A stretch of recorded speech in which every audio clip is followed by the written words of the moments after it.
Welcome back to Dynamos Dozen Folks, the pro wrestling podcast we bring you each and every week.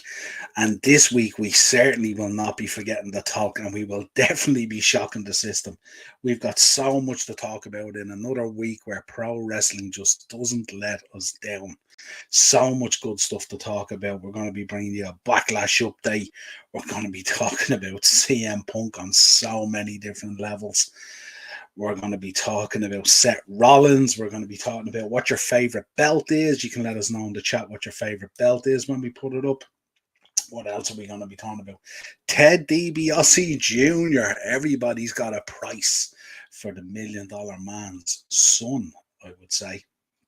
Let's see what comes out of that. We're going to be talking about Clash of the Castle.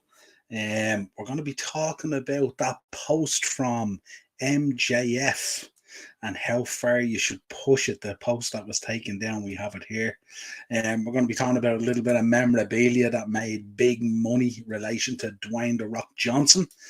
Some memorabilia that sold off, breaking records and becoming the most expensive WWE card ever sold. We'll give you a look at it and we'll talk about the price. We're going to be talking about AEW splitting the brands to accommodate CM Punk.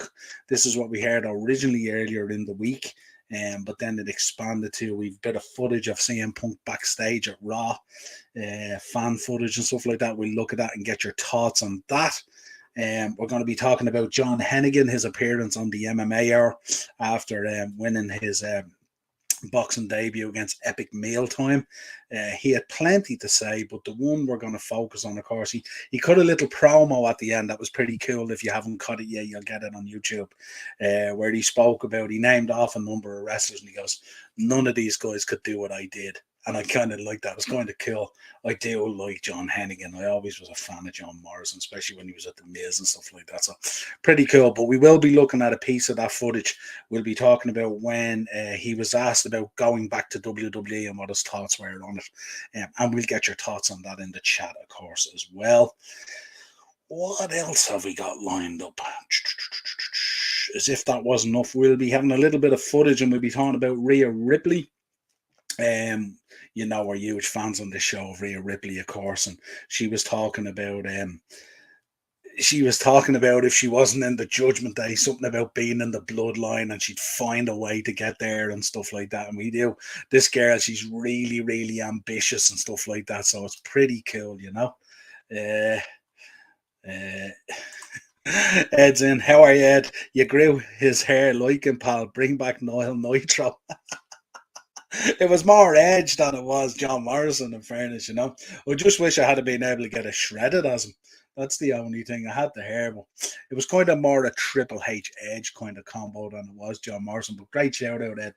Great that you're in there. And Eno's in the comments as well. How are you, Eno? What's the crack, Niall? Shout out to Ian Kelly, who's absent at the moment. Yeah, he's not here this week. He's busy caught up with some stuff, but that doesn't mean the show goes on, as Vinnie Mac would say. Let's do this. So the first thing we're going to put out there, lads, of course, and this is always a divisive conversation when people talk about this here, and we haven't included them all, but what is your favorite belt? And of course, your favorite belt can tend to be related to your favorite wrestler. It can be related to a favorite moment. It can be related to a favorite period. So always an interesting debate on wrestling shows. What is your favorite belt of all time? And it doesn't have to be one of these five. You can pick one of these five, or you can pick one other one and stuff like that. I always like the old classic tag, the silver one with a bit of gold that the Bulldogs and the Hart Foundation had. You know, lots of really, really nice belts down through the years and stuff like that. So let us know what your favorite belt is of all time. If it's not on this list, if it's on this list, just drop an A to E if you want in the comments and stuff like that, and let us know. And if you're letting us know what your favorite belt is as well, please let us know as well why you like that belt. Why is it that belt that you're picking over the other ones and stuff like that? Is it, you know, if you sort of grew up through the Ruthless Aggression era, you may like the spinner belt if you're a John Cena fan and stuff like that, or a modification of it. Was it the rated R one or whatever it is? If you kind of grew up around Eddie Guerrero and Lesnar and all that kind of stuff, and Jericho, you might like that nice undisputed belt that's there. Or if you don't like that, obviously, if Austin and Rock and stuff like that, you got the Attitude Era belt. Of course, the Winged Eagle one, which needs no introduction, the Big Gold.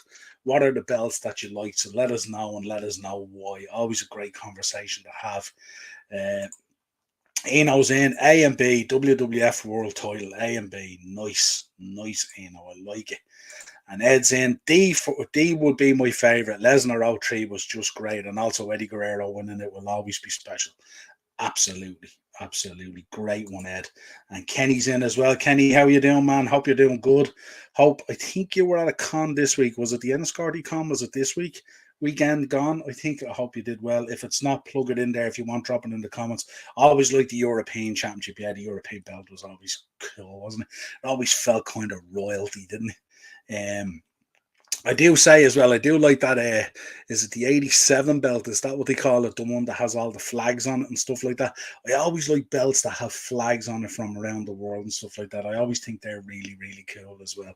And the New Japan belts are awesome looking. Remember the original ones, stuff like that, and they'd have all the plates on the side with all the champions and stuff like that and everything.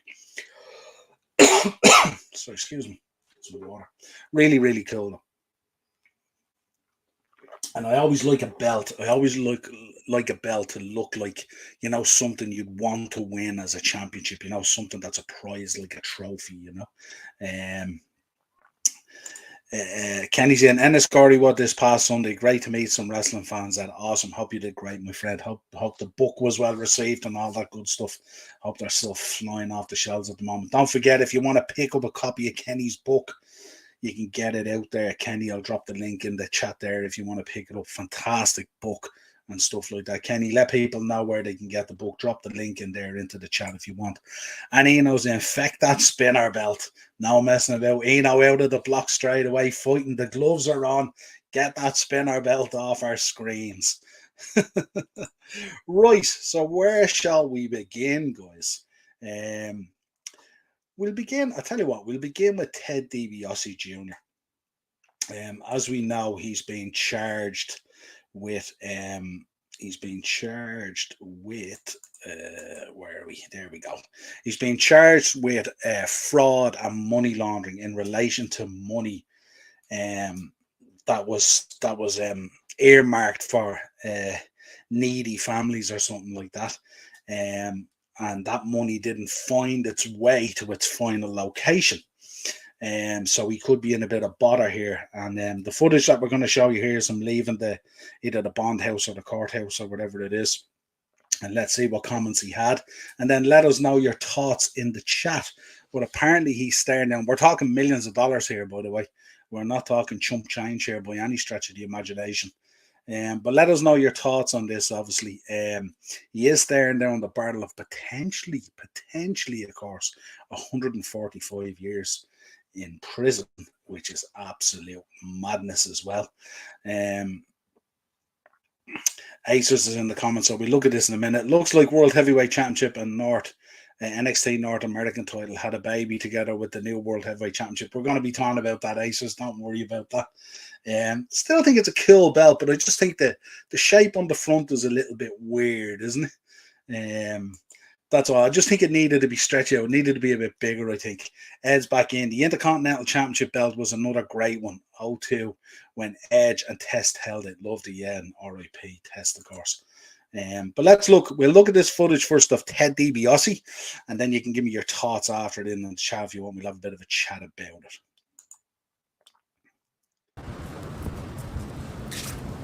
How are you? Hey, how are you? Good. You got anything to say, Ted? No, he doesn't. Hey, Jesus loves you, brother. God bless you, man. Is that all you got to say, Ted? That's it, buddy. You're accused of stealing millions of dollars from poor people in Mississippi. It's all good. Sure you don't want to say anything, Ted? Are you sure? God loves you, brother. I wouldn't want to say. Appreciate the opportunity, guys. Thank you.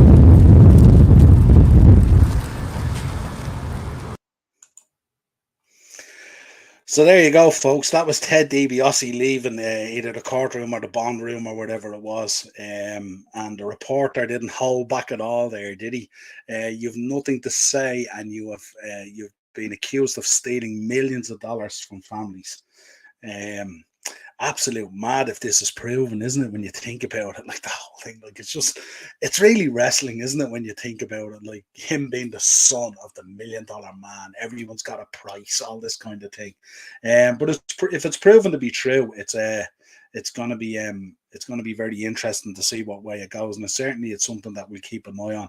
But that's the footage that was released the other day by one of the news lines in America, catching him just leaving the court. Out on either bail or bond or whatever they call it over there, but didn't have a lot to say. God loves you. That was really it. So interesting to see what way that will go. Eno was in the comments. New WWE World Title kind of looks pregnant. Did you know what it is? I think it's just the front plate. It's just a bit too. Is it a bit too short? We'll have a look at it. We'll bring it up in a few minutes and have a look. Ian rocking the John Cena merch tonight. You can't see me. Yeah, no, he's caught up, Morris. Caught up, of course.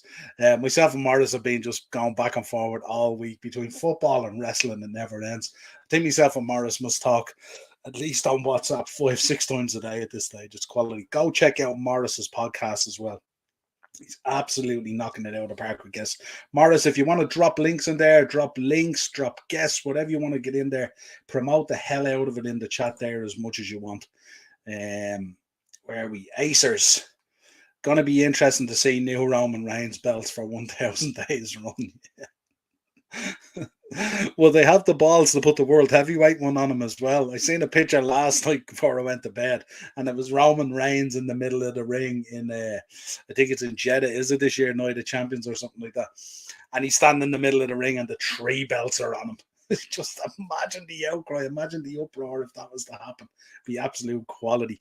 Ed's in. I'd like to think with the life he had and the career that it's not true, but there is never smoke without fire. Also, maybe a time behind bars will help him get back in shape.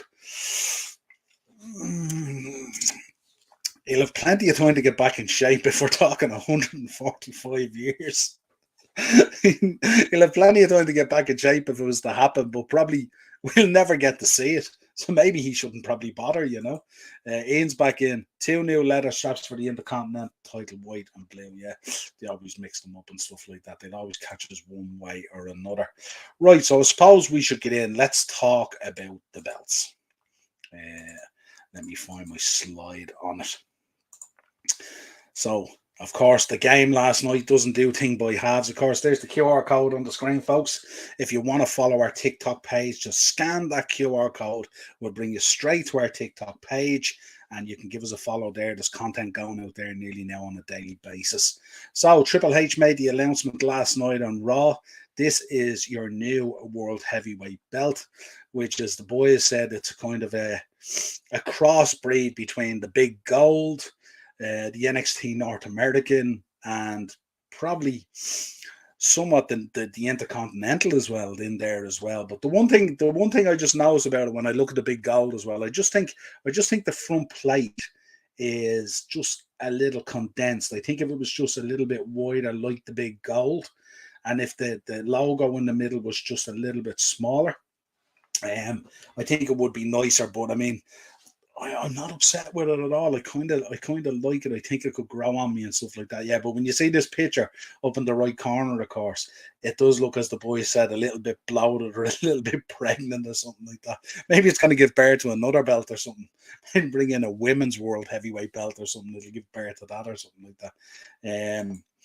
Ed's in. I'd love to see Roman with the 3 belts. Can you imagine? Just imagine. God, look what the reaction was when Cody lost at Mania. Can you imagine if Roman took that belt as well? It'd be comical, wouldn't it? Absolute comical. Cheap Eats in. Think Finn Balor needs a new manager to spur him on. Yeah, I'm not too sure. Yeah, I don't know. Interesting. as long as that fraud Cody Rhodes doesn't disgrace the belt by putting it on his waist. Yeah. I don't think it's going to go there either, but we'll talk about that as well. So the belt reveal was on Raw last night, and of course then they announced that the winner would be crowned at Night of Champions in Saudi Arabia on May the 27th. So, chat, here's the question for you now. Who is getting the belt? Who is the belt going on, do you think? Who is getting this prestigious belt? A lot of people will be talking Cody Rhodes, of course, for obvious reasons. If the narrative out there is true that they want him to earn it, I don't think that would be the case. I could see it going on Seth Rollins, but we are going to give you an update on Backlash, and we're going to talk about Seth Rollins booking on Backlash. We have a bit of a slide there. It'll be interesting to see what way that goes. I have my thoughts on that almost match, and we'll talk about it in a little bit. But I think this belt goes on Seth Rollins, don't we? He's absolutely electric at the moment. He's knocking it out of the park and stuff like that. And then I wouldn't be too upset if Cody chases Seth down and they kind of finish what they started, and maybe Cody then gets the belt. But let us know your thoughts. Ted DiBiase Jr. didn't pay IRS, so Money Inc. went bankruptcy. Oh, love it, Acers. Love it. And Morris is back in as well. Are they bringing this belt out just for Saudi Arabia to have this match or what? No. This is the belt apparently that's going to be on. Apparently this belt is going to, they didn't give out away, of course, with the draft and all, but this belt is going to be the belt on the show that Roman Reigns isn't on, apparently. So let's see what happens there. So, but imagine if, as Ed said, imagine if Roman had the three.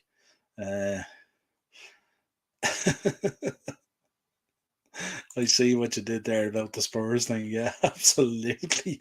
Needs a new manager to spur him on. Yeah, good Lord, Nagelsmann, God help him.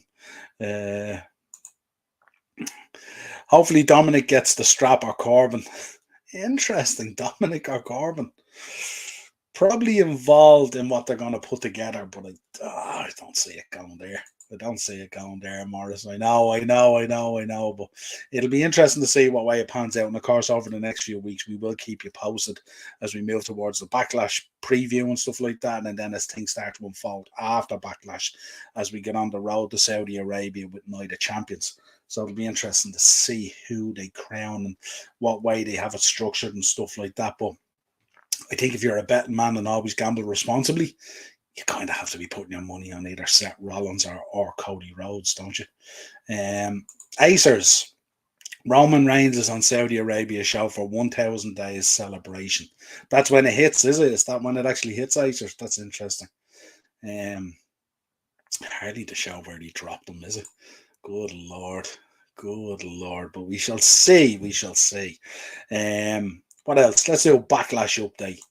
So we have our Backlash update here. Of course, you know most of the matches that are there. But Bad Bunny came out last night, made it very clear that he's not hosting Backlash, that he's there, and he picked a San Juan street fight with Damian Priest. That was our latest update. And of course, Bianca's match as well was confirmed against Io Sky. So that should be interesting. All about... where are we? Hang on, now I'm going too far. Ed, I think Seth is the obvious choice, but I'd love to see Balor get it and make up for his Universal title.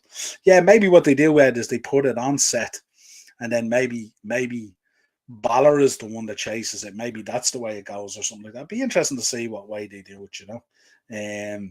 Eventually, you would imagine it's going to find its way to Cody, unless Cody, through the draft, stays on the same show as Roman and continues his pursuit of Roman, but I don't know what way that's going to fare out. I think Backlash will tell a tale really when we see how we see how Cody and Brock pans out and stuff like that. That'll give us an idea. Morris, all about crowning a new champion in Saudi Arabia.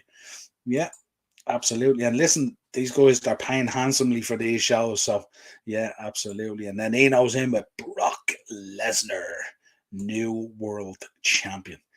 Interesting if they put Brock on the other show. That would be interesting. Morris is in. Prince must want a title. Absolutely. Brock, new world champion. Acers is in. Roman Reigns is defending the title on Night of Champions. Okay, interesting. So how is he going to be defending against? I suppose maybe what they'll do is they'll probably do the winner of Cody versus Brock. You would assume over in Saudi Arabia they'd want Brock versus Roman again, wouldn't they? That's kind of where that road would be leading. Sean is in. How do horse? Where's Dynamo? Bet he's pulled a sickie. Fucking lay about. No, he hasn't pulled a sickie. He's just busy this week again, Sean. So, as I always say, the show must go on. We got to pump the shows out. We got to keep the consistency going. So, yeah, but hopefully he'll be back next week. If not, I will be here bringing you your same roundup and good stuff of wrestling as I always do. Acers, Roman Reigns is staying on SmackDown. Interesting. And in what's the story, Edward? All good. So yeah, this is our Backlash update. So as I said, Bad Bunny in a San Juan street fight against Damian Priest, and of course Bianca Belair's match confirmed against Io Sky, which is kind of nearly filled out the card at this stage, basically, when you see what's there. Really looking forward to Rhea versus Liv, and that's a bit of a segue for us. No, I didn't post your stuff yet. I'm waiting on the shirt to arrive. Didn't you tell me to wait for the shirt? I have everything else boxed up, ready to go. I'm just waiting on the shirt to arrive in from our friends in the UK. So once that arrives, it'll be on its way out to you. Don't worry. Unless you want me to post out what's there, I can do that if you like. Acers, Brock Lesnar can't challenge Roman Reigns anymore after SummerSlam defeat. That might all change, though. Some of that washes away when they do a draft, doesn't it? All that stuff gets forgotten about, but we'll see. But this, the Backlash has segued us into a nice piece. Rhea Ripley, a girl who we really like and really admire, cracking wrestler and stuff like that, brilliant look, stuff like that. But she was being interviewed the other day. Let's see what she had to say, and you can give us your thoughts. Would you join amongst all the big factions that existed in the history? Rhea Ripley only wants the best, and Obviously. that's why I am a part of the Judgment Day. So if we weren't a thing, we weren't a faction, we weren't all together, I would probably be trying to get into the bloodline. Wow. Okay. Nice. Maybe it might have worked, maybe it might not. I don't know. Cool. And my other question is your significant other. I think he's a very talented wrestler. Any chance you can, convince him to jump ship over here? Maybe. I don't know. So, I'm very convincing. I'm a very convincing girl. I normally get what I want, so it might happen. You never know. But right now, I'm happy with my dom-dom. Okay. I'm happy going out there with him and Finn and Damien, and I mean, you never know what the future holds. It might happen. Gotcha.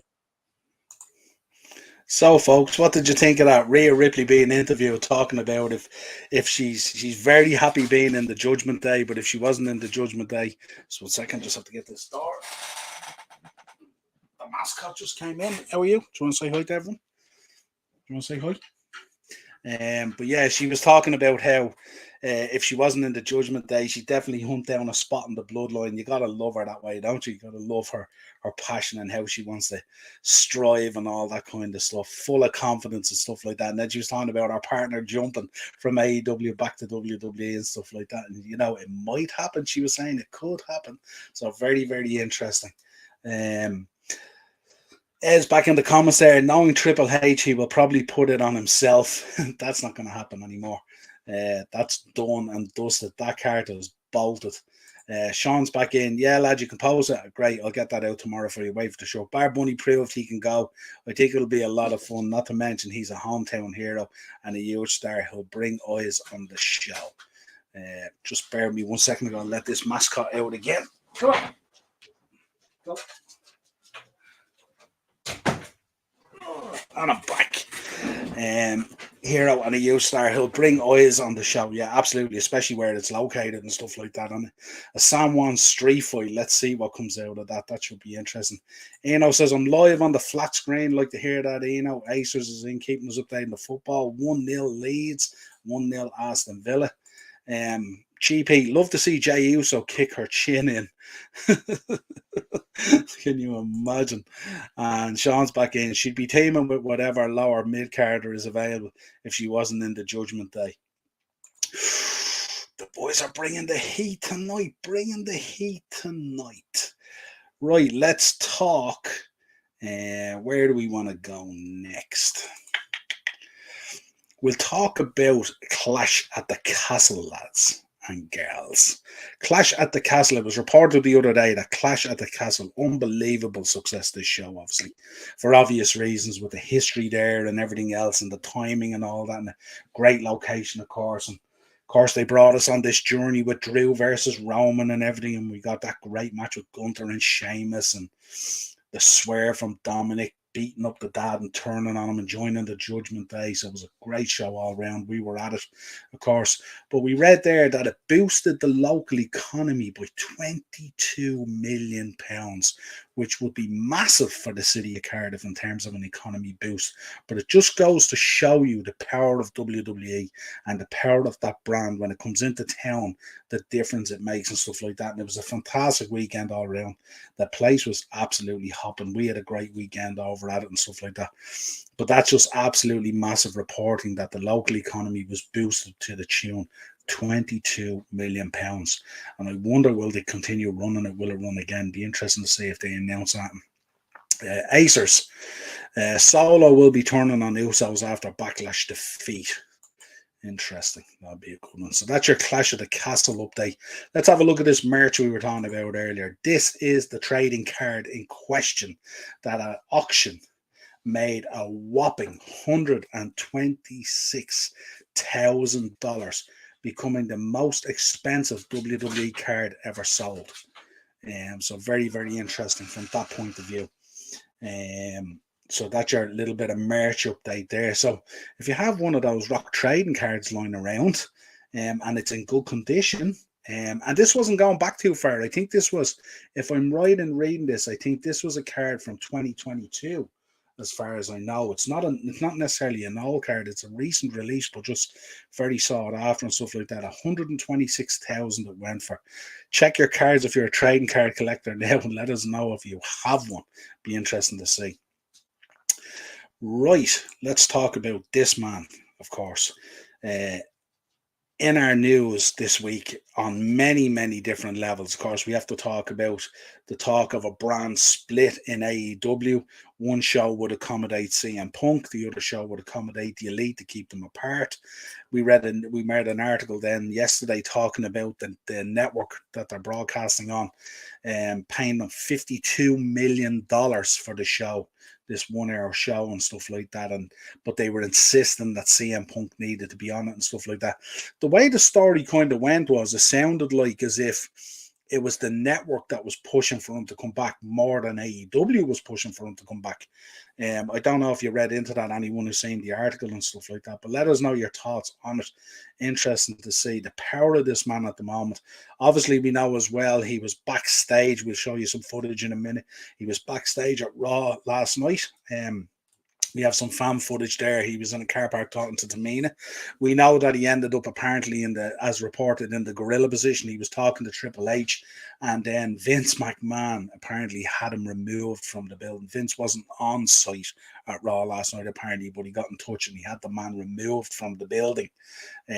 So not sure what that means. But it's kind of an interesting dynamic, isn't it? We know he was conversing with Triple H and stuff like that, and it's kind of a weird one when you're contracted to the competition and you just rock up all the way to the gorilla position and stuff like that. So it's an interesting dynamic. I wonder what was going on there.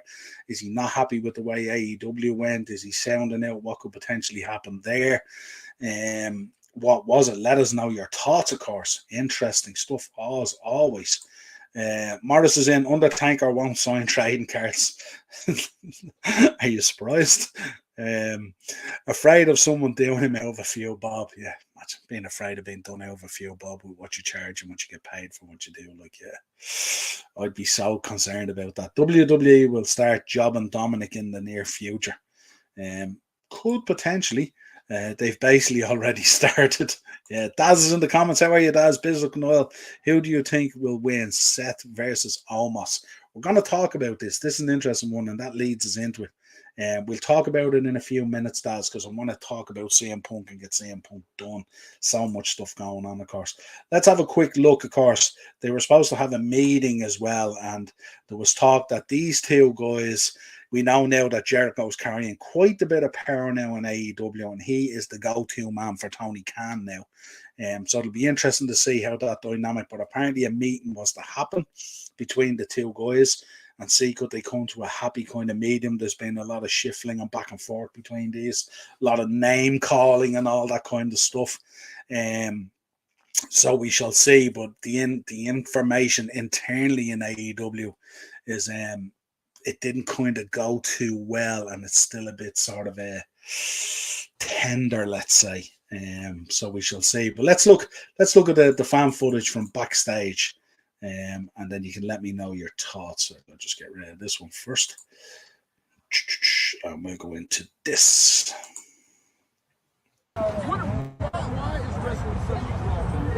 Hey, CM Punk, we won't tell you here if you come over here and take some pictures. I see you over there with that red cat. So, what did you make of that? That was him apparently in the car park talking to Tamina, and then Tamina went off, and of course the fans wind him up. Come over and take some pictures. I won't tell anyone you're here, like he broke in or something like that.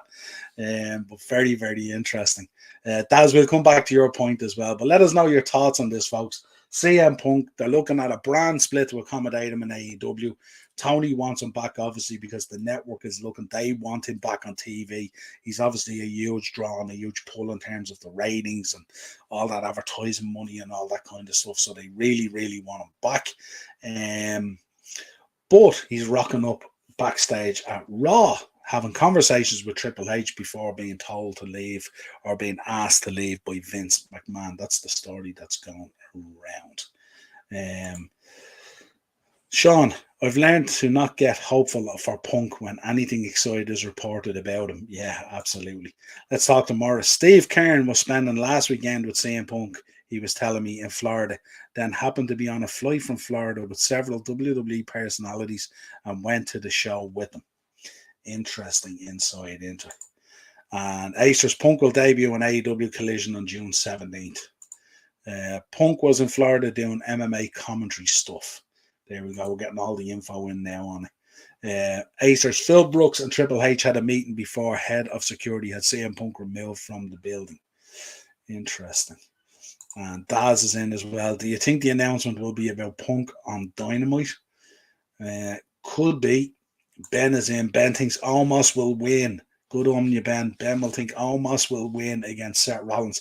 A lot of people are thinking that way, so we will come back and we will talk about it. So we'll go back to Daz's point. Daz's point. Big up, Niall. Seth versus Omos. Let us know your thoughts on this one, folks. This is kind of an out of nowhere kind of booking, isn't it, as they say? What is your thoughts on this one? Why are they booking him against Omos? Is it that they want him to get a big win? Or would you regard it as a big win? Obviously, Omos is a huge man, and for Rollins to beat him would be pretty spectacular. Or is it a case as Rollins looking for a little bit of time off and maybe wants to be put out with an injury, a kayfabe injury or something like that? But definitely let us know your thoughts, what you're thinking on this one. A lot of people I was listening to today are siding with Omos. They think Omos is going to get the win. But then I'm kind of thinking, if we're going to push Rollins, if the talk is potentially Rollins for that new World Heavyweight title, you know, does losing to Omos, what way does that dynamic work when you think about it? We're heading in, that's the Backlash one, and then right after Backlash, you're going to be heading to Saudi Arabia for that Night of Champions. And somewhere squashed in between, we're going to have the draft. So May is going to be absolutely hectic. But let us know your thoughts in the comments. What are you thinking? Seth versus Omos. Very, very strange. Kenny's in. Punk in AEW has been largely underwhelming. It has been largely underwhelming. The only thing I would say is he has shifted the needle somewhat, and you see when he was in there what it did to the ratings. And of course, it's not surprising that we're hearing that the broadcast company is practically demanding him back on TV. So Tony needs to get his stuff fixed up pretty quick, and he won't be one bit happy with what he sees about Punk being backstage at Raw. Maybe that will trigger more movement and much quicker movement. Let's see. Morris back in. CM Punk in WWE is best for business. Vince's only problem supposedly was he's contracted to AEW, not a personal thing. Listen, Vince knows the dollar and stuff like that. And how many times have we spoke about this? This got quite heated on an episode on the Four Podmen probably a year and a half ago or whatever it was that Punk was going in there. We said that was not really the place for him to go and that it wouldn't work out well or end well, that his legacy and the finishing of his career should be in WWE, of course, with a huge WrestleMania thing, a book, Hall of Fame, all that kind of good stuff. That's where it lies. That's where it should be. But again, let us know your thoughts if you think differently. Acers is in. Vince McMahon is booking Omos. Triple H, when he was running creative, Omos was nowhere to be seen. Speaking of which, Acers, I have a little slide about this. Apparently, Triple H has booked Seth Rollins to fight Omos at the pay-per-view event. And that when Vince was booking him, he was booking him against the likes of Cena and Sting. That's what came out recently. So, not too sure whether it's Vince that's doing the booking on that, but we shall see.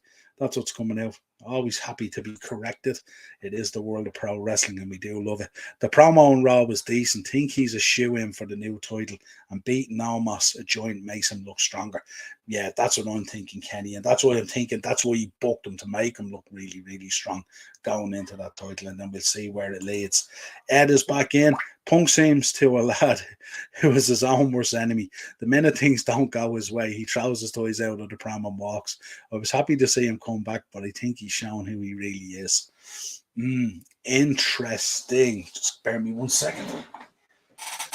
You can get interrupted with these doors. The mascots keep on walking in and out. Yeah, that's a good point, Ed. I mean, that's sometimes we ask ourselves, as much as we love Punk and some of the stuff he's done and all, we sometimes do ask ourselves, can you fall out with that many people and it not be you? You know, maybe that's the case. Now, maybe it's just a case that he has, you know, he has higher levels of expectation and demands and stuff like that, and he wants it a certain way and stuff like that. But we shall see. We'll see. It'd be interesting as well with the UFC merging with WWE under this Endeavor banner. Does that look more appealing to Punk? Is there going to be plenty of ching floating around and stuff like that? Would that be his motivation at this stage? I'm sure he's pretty wealthy at this stage. He's not waiting on a few quid, but let's see what happens.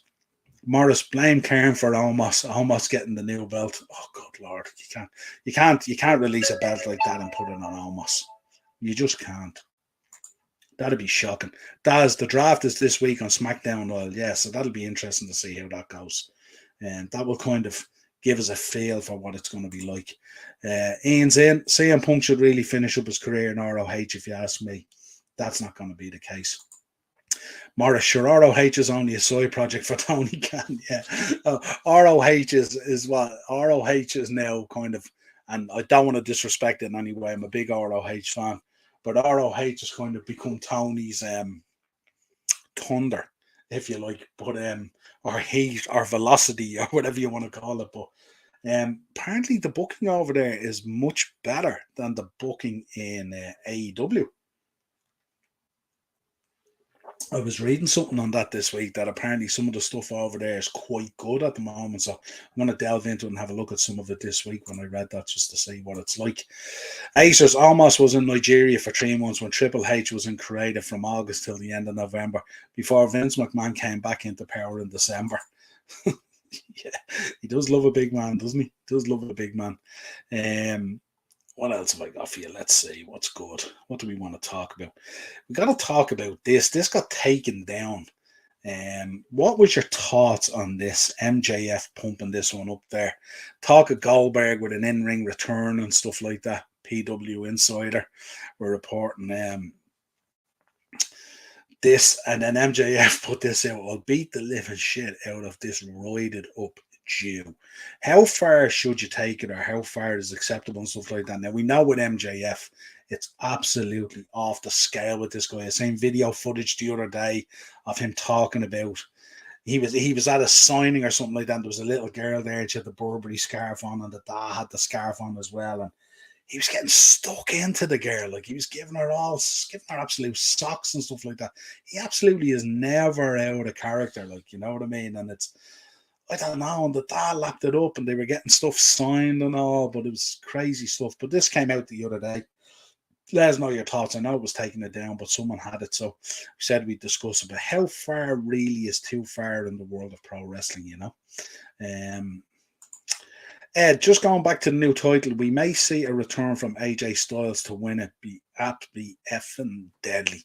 It would be deadly. The only thing I'd say about AJ Styles is the latest news on AJ Styles is his injury progress is less than encouraging. So it's taking longer to heal up, stuff like that. I suppose we forget when we've been following these guys so long. And Ed, you remember me and you were at that show in the SFX. Himself and Chris Daniels were over for IWW back in the day, 2005, I'm thinking. And we were big AJ Styles fans, of course. But we forget that these guys now are kind of, you know, in their 40s or whatever it is, or mid 40s. You know, they're not these young guys anymore. So obviously, when they get these injuries, and that was a horrific injury on his ankle as well as foot, it takes longer to recover. It's not that easy to recover. So I don't think he'd be back in time for that. But when we love a program, imagine we got a program, the kind of Judgment Day versus the club, or the Bullet Club, whatever you want to call it, and you had Styles and you had Balor battling it out for that World Heavyweight title, and you got a real good 3-month or 6-month program, be pretty cool, back and forth and stuff like that. That would be absolutely electric. Morris, he wants to have 4 big matches in 4 big cities, he says, Goldberg. 4 big matches in 4 big cities. All of them, what? 5 minutes entry and 5-minute match? I don't know. Who would you have Seth going to in the draft? I presume he's going to stay on the same show as Becky, I would imagine. So I don't know. I haven't seen anything. I haven't looked into it and stuff like that, but we will be looking into it over the next few days. But I'd imagine him and Becky are going to want to stay on the same team with the baby and everything else, and the travel and the stuff, the arrangements that they have and all. So I'd imagine both of them would be staying on the same. And I'd imagine the talk is Roman's on SmackDown anyway. So you would imagine if Seth's going to go for the belt, that's going to become a Raw belt. And with that in mind, then I presume that's where he'll be staying as the draft. Was 05, pal, yeah, but yeah, I did read that, but you know yourself, faked the long injury and then he is a surprise return to win it. Potentially, but they haven't been doing a lot of that lately, you know what I mean? They really haven't, you know. There was talk of Orton's return and stuff like that, and it was going to happen, didn't happen. Goldberg, good God, just retired. Just retire. Yeah, absolutely, it's mad, isn't it? But look, you can't beat it. If someone's out there and they want to hand you a huge stash of cash for what they do, go for it. Go for it. You know, wouldn't necessarily be high up on my viewing, but go for it. Let's finish out as well. We have, not finish out, I have some history for you as well, folks. So we'll go down through the history. This week, I can't guarantee that there's no deaths related to the history this week. I think there's a couple in there. Last week, we had none. And as I said, it was the first week on the show in 2 or 3 years of doing this show now with Ian through the 4 podmen and all, where we didn't have a death. So they came back full on this week. So we'll go through them in a bit. But we're going to talk about John Hennigan, a.k.a. John Morrison. Won his boxing debut there last week against Epic Meal Time. We spoke about it on last week's show. But John then appeared on the MMA Hour with Ariel Helwani. And he was asked a number of really good questions. One of them was... he did a little promo at the end where he listed off a bunch of guys like Ray and Triple H and these guys and all. He says none of those guys could do what I just did and all that in perfect promo fashion. But one of the things he was asked, and you might have seen it on our shorts, he was asked a return to the WWE. How would he feel about a return to the WWE? So we'll get the thoughts on this now in a second. Ian's in. MJF, I give 0 fucks about him. I've always thought that MJF stuff from Michael J. Fox. He's lighting it up over there at the moment, and he's absolutely tops.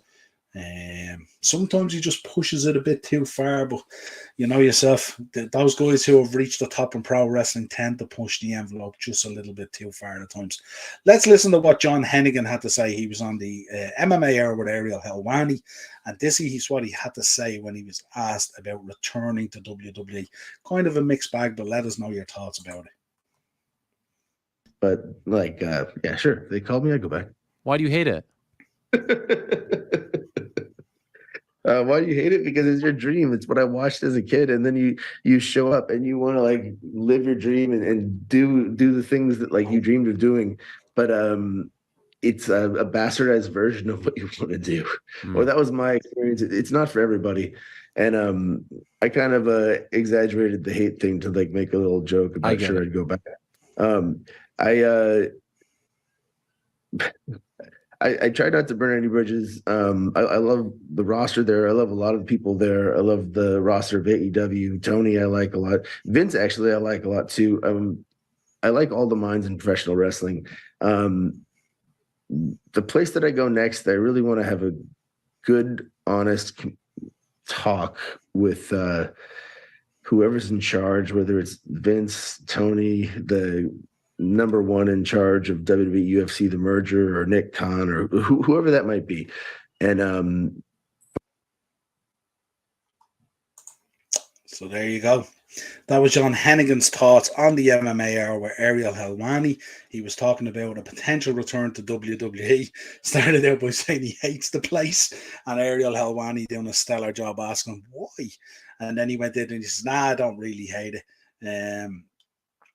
But an interesting conversation there. He's very open to coming back, but obviously wants a little bit more creative control, I would imagine, or he wants to be in. And we heard this the last time he returned, that he had returned, and they did a kind of a chronicle on him, that how much it meant to him coming back, and he wanted to be involved in really, really important stuff. And then I think, what did they do? Did they eliminate him out of the Royal Rumble then in like 20 seconds or 30 seconds or something like that? And I was going, you brought this guy back, you pumped out this chronicle about him and stuff like that, and how important he was to the company. He wanted to be involved in top stuff and really good stuff and all. And then you just shit all over him at the Royal Rumble. It was absolutely crazy. Azer's back in. How the Undertaker wasn't paralyzed by Goldberg is frightening. Yeah, absolutely. And Morris back in. The guy never got utilized as a singles competitor. Still, yeah. And I think his best work was with Eminem. Yeah, absolutely. Eminem were like, they were really, really cool. Wearing the great ring gear with Melina and stuff like that. Yeah, remember that Johnny Drip shirt? Good Lord. Oh man, unbelievable. They've gone through some depths at times, haven't they? Stuff like that. I always remember that work, the Eminem one. Remember the one when they did that? Was it a ladder match or something like that? Was it at a New Year's Revolution or something like that, or what was it at? I remember the ladder came up and it hit Mercury in the face, and his face just swelled up like a balloon. It was absolutely crazy. His face got smashed up in the ladder. He hadn't got his hands up to take the spot or something like that, and the ladder came straight up into his face, and it was crazy looking, really, really crazy looking. That's it, folks, in terms of current stuff. Let's get into some of this history that I have for you. So where will we begin? We have to begin with some Backlash stuff, don't we? Yeah, Matt Hardy ruined Mercury's face. I remember when the ladder hit him and he went down the course, and then when he came back up, his face had just swollen out. Like, it was scary looking. Fairly beat up. Aces Armageddon 05. Yeah, that's the one. Absolutely. I was trying to figure out which one it was and stuff like that. But yeah, crazy stuff. Horrible ladder bump that he took to the face. Let's get into some history then. Any pay-per-view history, Niall? There's a bit of pay-per-view history coming up. Yeah, of course, we've a sprinkling of Backlash in there, of course, because it's that time of year. I look forward to see what the WWE Universal title looks like. While they do the WWE Undisputed World Heavyweight Universal Champion, and they just weld all the three belts together. Can you imagine? Right, let's get into this history. 1999, at the very first WWF Backlash pay-per-view from Providence, Rhode Island, Stone Cold Steve Austin retained the WWF Championship against The Rock in an explosive WrestleMania 15 rematch. So that's where we start off. There's some history for you, pay-per-view history, straight out of the traps. 2000, on one of the most infamous title changes in WCW history took place. Can you remember what this was? That was this week. The one and the only David Arquette And of course, we told a story about him where at WrestleCon I was supposed to meet him and he got jumped, ended up with a concussion, and then we never got to meet each other. I was going to get my Scream Pop signed, if you remember. But David Arquette became WCW champion at a Thunder taping in Syracuse, New York. My God, remember the reaction to this? The reaction to this was absolutely crazy. Crazy stuff. David Arquette, WCW champion.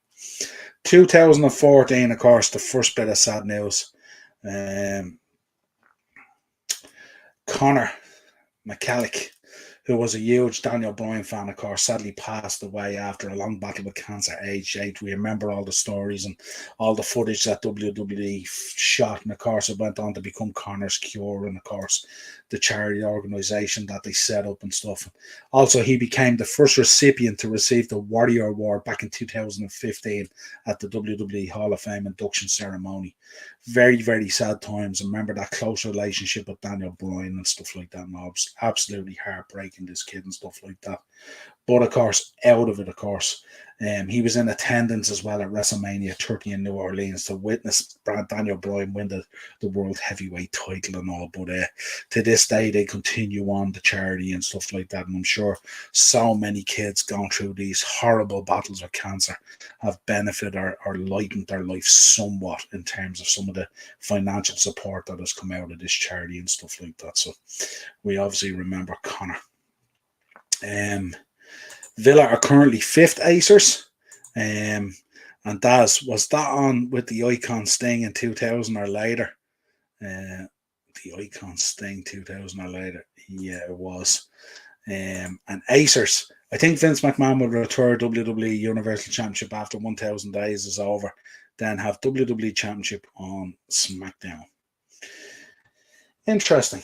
Where are we going? 1957. We're going back to. And, let me know if you remember this in the chat. 1957, the first known women's tag team match, tag team belts, and tag team division for women has been an ongoing conversation on this show, from Sasha and Naomi walking out to all the stuff that's happened with Becky and Trish, of course. So the tag team belts have been in the spotlight quite a bit. But 1957, the first known women's tag team match took place in St. Louis, Missouri, as June Byers and Chyna Mira were victorious over Bonnie Watson and Penny Banner. 1957, the first known women's tag team match. 1957. When people sometimes think that women's tag matches and tag champs is quite a new thing. 1957. No, says Daz, and Morris is in. Remember the outdoor show in the RDS in Dublin, one of the best wrestling shows I've ever been to. The Summer Bash. The Summer Bash, we had what was on that? We had the beer bash with Austin and Cena wouldn't drink the beers. I think at the time he was a teetotaler, so he was just pouring the beers down himself. I have a picture over there from that. I'm going to grab it now in a second and I'll show you the picture. If anyone remembers when I was at that, I was painted up as Animal and I was there with Lauren. Interesting picture. Looked pretty good as Animal as well. Could have pulled it off. Yeah, Summer Bash. That was the one we had Vince McMahon coming on the screen and talking about how Irish he was and stuff like that. Just hang on there 1 second.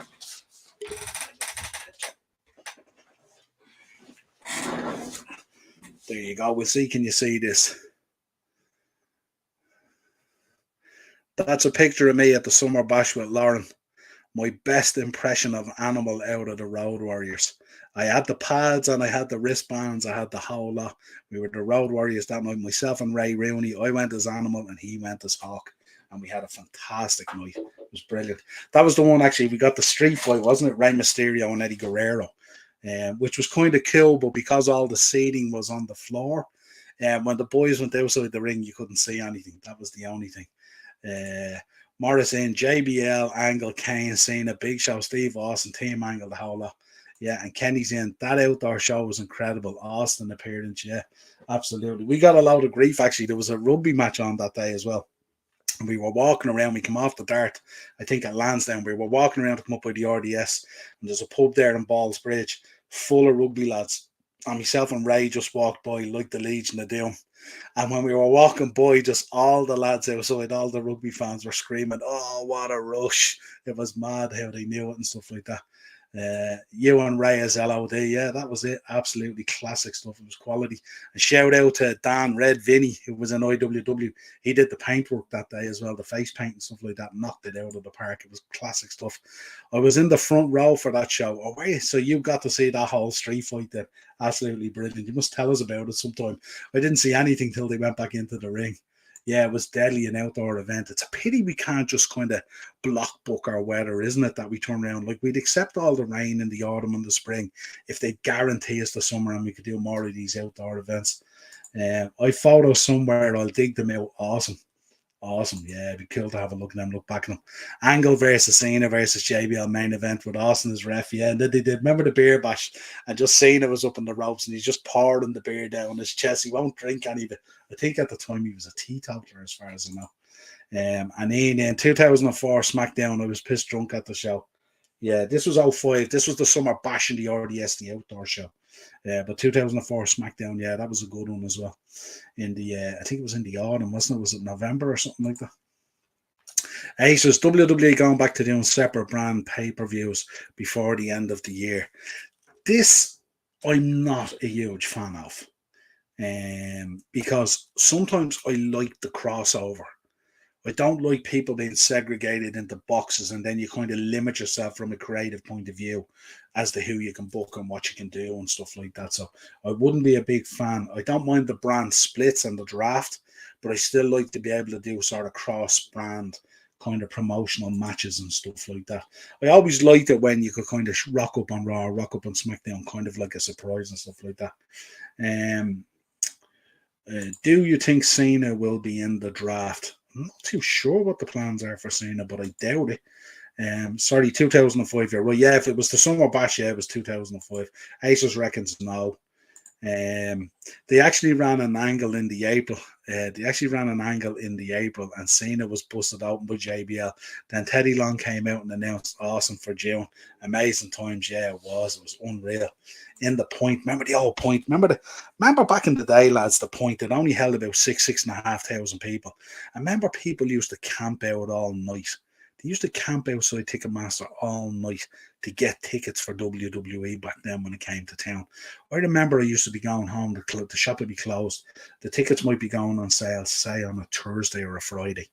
And like, there would be people outside in tents and on chairs waiting for Ticketmaster to open at 9 o'clock the next day to get tickets for the wrestling.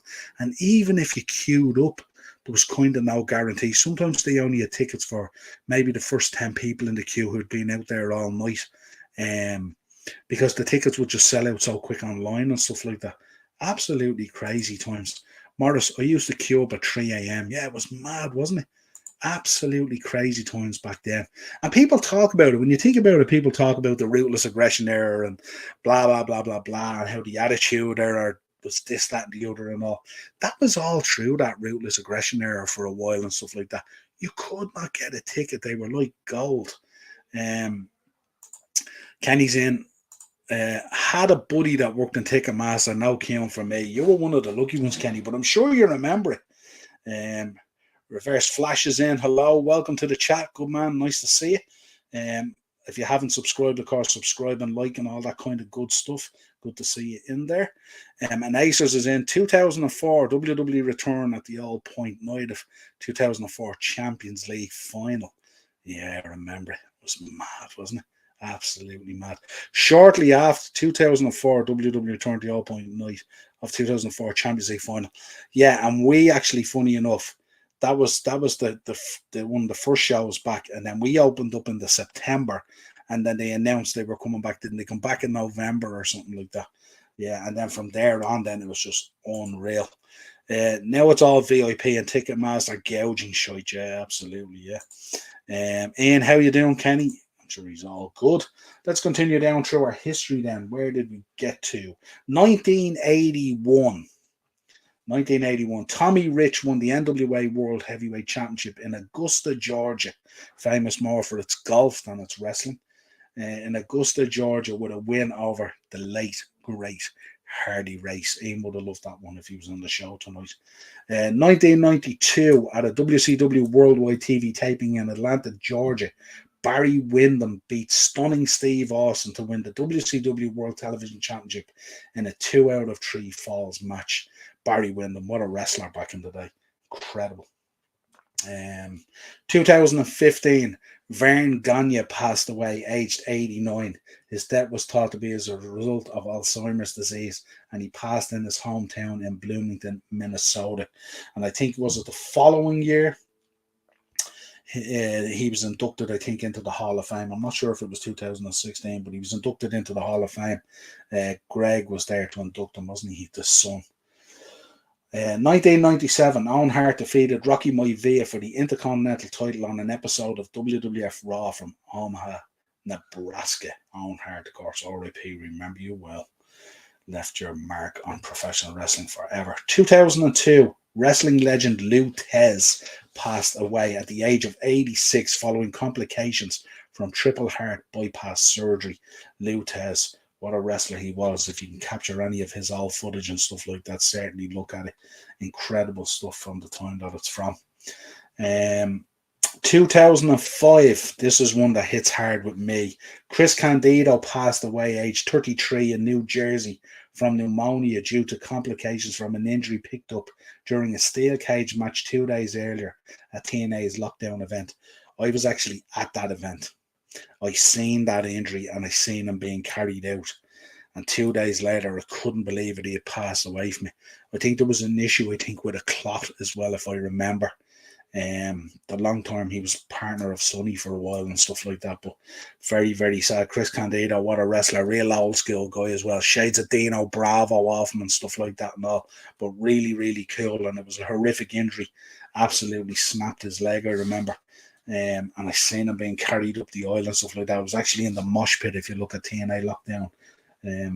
If you look at that lockdown event in 05, I was there. I was right in the mosh pit on the right hand side. But yeah, really, really sad.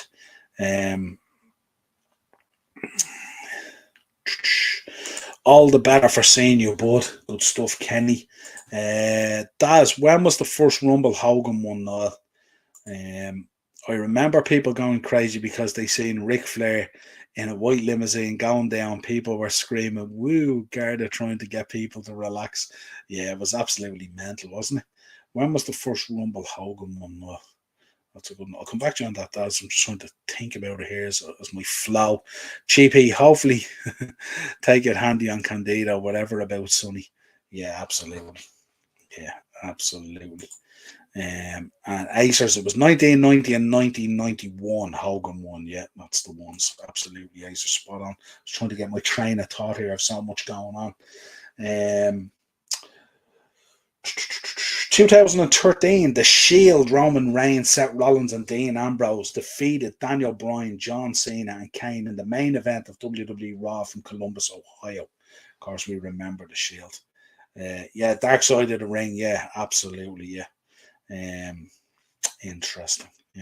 Yeah, but he was a serious wrestler, Chris Candido.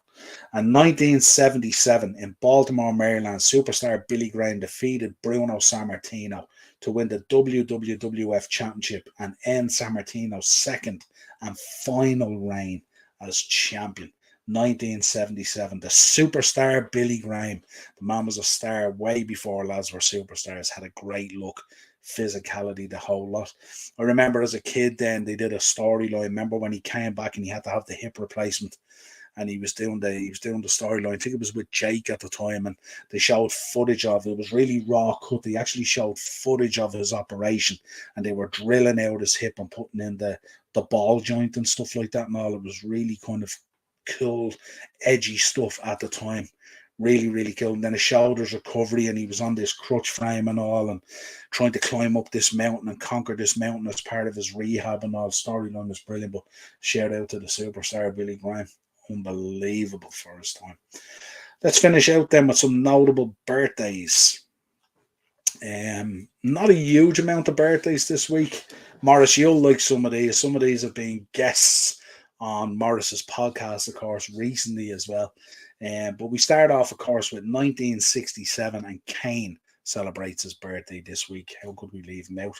1965, Tank Abbott. Of course, how could you forget Tank Abbott?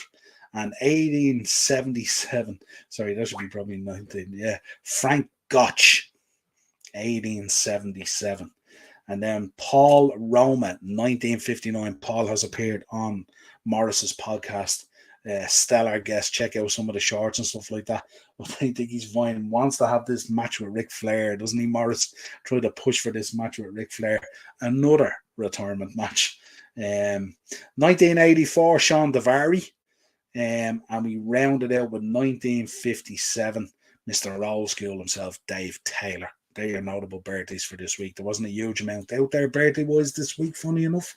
So we picked a selection of the best ones that were available. That wraps up the show this week. Ian, shout out to everyone in the chat, absolutely. Folks, if you're in the chat or you haven't subscribed, subscribe to the channel. We are trying to grow the dozen at the moment. I think it's on about 110 at the moment, but we want to get it right up there. So if you can share the content, subscribe, hit the bell notification button, all that kind of good stuff. We're trying to develop the shows as we go along. So, of course, let us know as well if you want to. If there's something you want us to do on the show and stuff like that, we're open to it. This is as much your show as it is ours in the chat. We pull the content together every week. Hopefully it's the content you want to see in here. Morris, wasn't it Cena's birthday this week, Niall? I think it was last week. Was it last week I put it on it?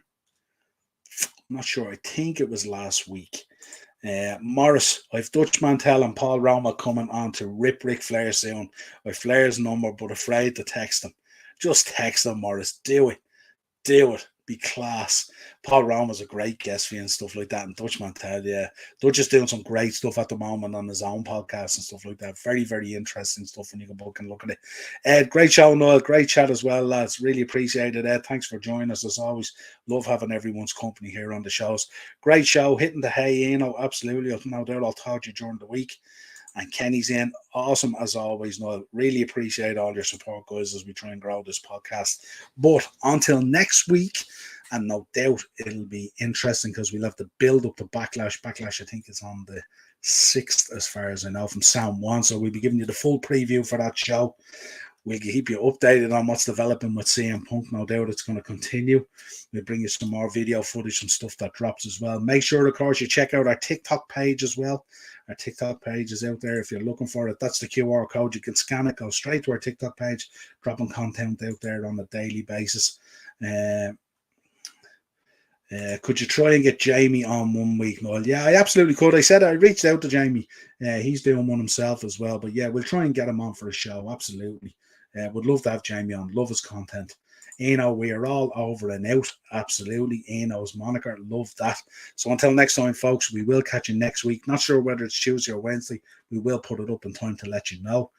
Have a very safe week. Enjoy the football if that's what you're doing. As always, always enjoy the pro wrestling no matter what's happening. And we'll talk to you again real soon.